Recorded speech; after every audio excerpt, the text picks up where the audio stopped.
The Sideline 7 is the same 7 questions for every single guest. I'm going to start off with question 1. What is your favourite quote?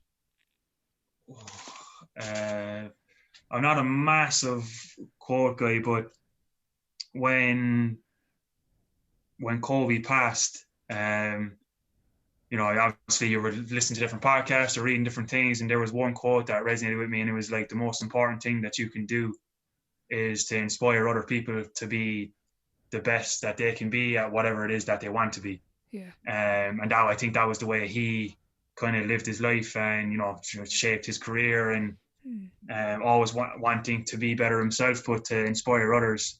And I think that's what made him be so successful when the teams that he was on. And it just shows the game of basketball is very selfless as well. If one of the greatest players that ever played the game says something like this, that he was so inspiring in his own work ethic, but he wanted to inspire other people. Yeah. To be whatever it is that they're, whether it's to be a singer-songwriter, to, I don't know, be an actor, whatever it is. And just that, even, as I said, for him to be as good as he was, he always knew that there was somebody else coming after him, or coming behind him, or whether it was LeBron or Kevin Durant, Steph Curry, whoever, that, like, just to inspire those people, that just being that selfless, I think is pretty cool. And I'm nowhere near Kobe or anything like that, but if I can have some sort of shape or form like that of trying to inspire the younger people, and with basketball being such a minority sport in Ireland, and so many younger kids that are so passionate about it, and that if they can get 5% of what I got and the experience that I've had, like, I'd love it, so I don't always live my life like that, but that's just one quote that when Kobe did pass, that it just resonated a small bit with me. So that's probably my favorite one. Yeah, that's a good one. Best sporting event you've been to, and you can choose that maybe as a fan and as a player. Okay. I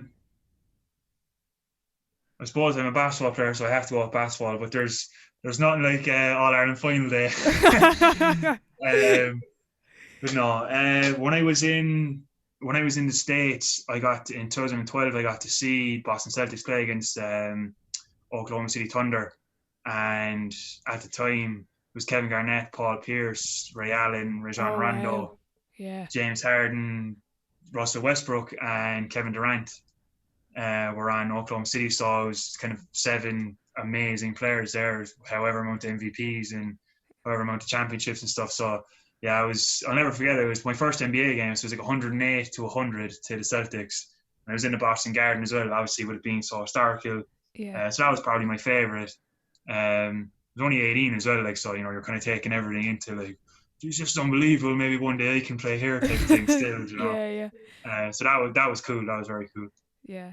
The NBA games, the entertainment piece is nearly more important than the game to some people, which is the funny bit for me. Yeah. No, it's they make it a big event. I was there for about 4 hours. Like, oh geez, the game's only an hour and a half. Yeah, I think you'd be waiting now another few years for Sam to go back to Cork as well. Yeah, I don't know. It might be more than that now.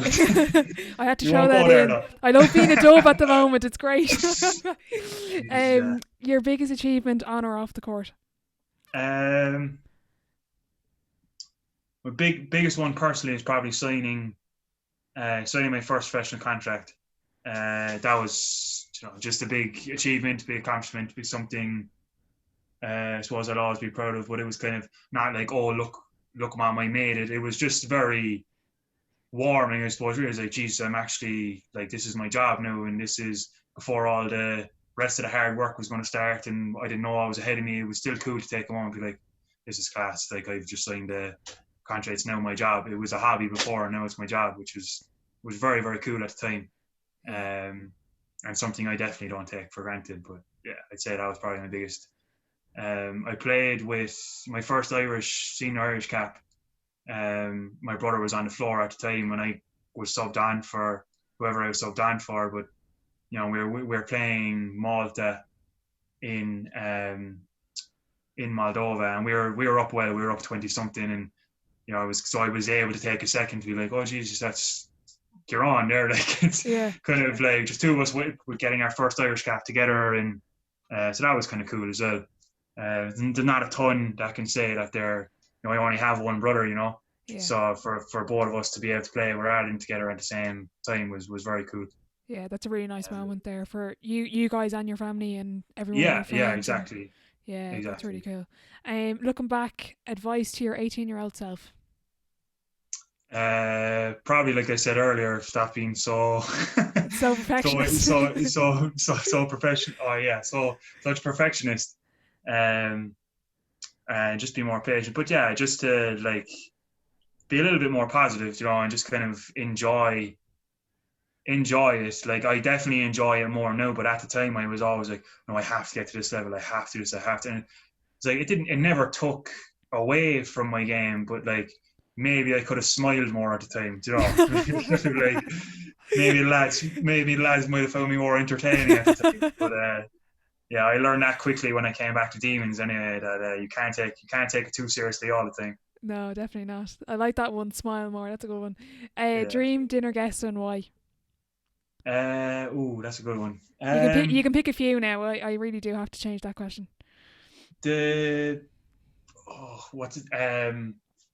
Steve Kerr, I think, will be a great one. Yeah. Because number one, he played with the greatest player of all time for however many years. All the stories he has from the Last Dance or whatever, like I'm sure he has thousands more that couldn't be told. Yeah. And then the fact that he got to coach KD and he got to coach Klay Thompson, Steph Curry, I'd say he has endless amounts. So that would be very entertaining.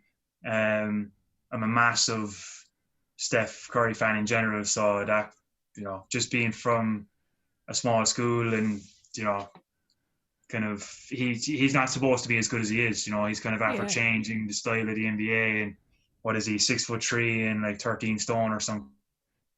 Yeah. That's in or around what I am. Like, it's like, how are you that good? When you're amongst these monsters every day. So yeah, he'd be very interesting as well. Yeah, that'd be a good conversation. There's loads more. But the list is so long. Yeah, I really enjoyed Steve Kerr's piece on The Last Dance. I thought it was really good, really insightful to him. Yeah, really interesting. Yeah, when he got punched and all that stuff. Yeah. He's unreal. He's unreal. He'll have a long career within basketball, like after he finishes coaching as well. Yeah, definitely. If your life was a book, what chapter would this be called?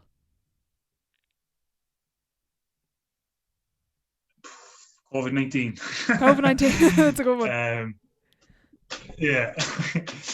But I don't know. I suppose I just think I'm very lucky at the moment because of what's going on with all my buddies and my family back home not being able to play, and them all loving basketball as much as I do. So something to do with luck anyway. So I don't know. I can't think of a name, but just the year that we're in for me to still be playing, and especially at the level that I'm playing at, I'm very, very lucky. So something about luck anyway, I'd say that's probably this chapter. That's a good one. I actually skipped one by accident. I think it was biggest setback or challenge so far in your career? Probably the surgery, my first surgery when I was just in first year, like just, with a massive bag of books, afraid to use my locker, run around the place on crutches, like just that was hard, not being able to play and watching all, like I missed out on my Fela and all that, and sure back then Fela was everything. Oh Jesus, Fela is like this big massive thing for some reason, and looking at it now it's like, why is there such a big deal? Why? I think it's like the first almost All Ireland competition or whatever, and we were one of the better teams in the county, and we got out and we got into Munster and lost, and I was on crutches on the sideline, and I was like, this is brutal, like what am I doing? I missed my Fela as well. I broke my wrist playing basketball. I think I got the cast off what are you playing that game for? And I was going mad because I just had the cast off, and I was like, I'm going to make it, and the physio was like, nah. I was devastated. But looking back, like, it's such a... Yeah, I know. But yeah, I'd say that was probably the biggest setback, but as I said earlier, probably the biggest driving force and what changed my mentality and all that stuff then afterwards. So, but at the time it was awful. I had to learn how to run properly again, and like, it's not a sob story, but it was hard for a 13-year-old, Yeah, it is. It's hard for everyone. I've gone through that a good bit, learn how to run. I'll have to learn again. It's rough. Mentally, it's rough. Yeah, definitely. But look, Adrian, you've been so generous with your time. Thank you so much for coming on. And no bother at all. And best of luck with the rest of the season. Hopefully you're not home until May. And there you go. We'll definitely keep in touch. All right, thanks so much for everything. Cheers. Thanks a million, Adrian. See you. A huge thank you to Adrian for coming on today. I thoroughly enjoyed that episode and I'll definitely have to get him on again. If you want to keep up with Adrian the rest of his season, be sure to check out the description box below. If you are listening on Apple Podcasts and you did enjoy the episode, be sure to leave a rating and a review. If you're interested in starting up your own podcast, be sure to get in touch with the Primal Productions team over on Instagram at Primal Productions.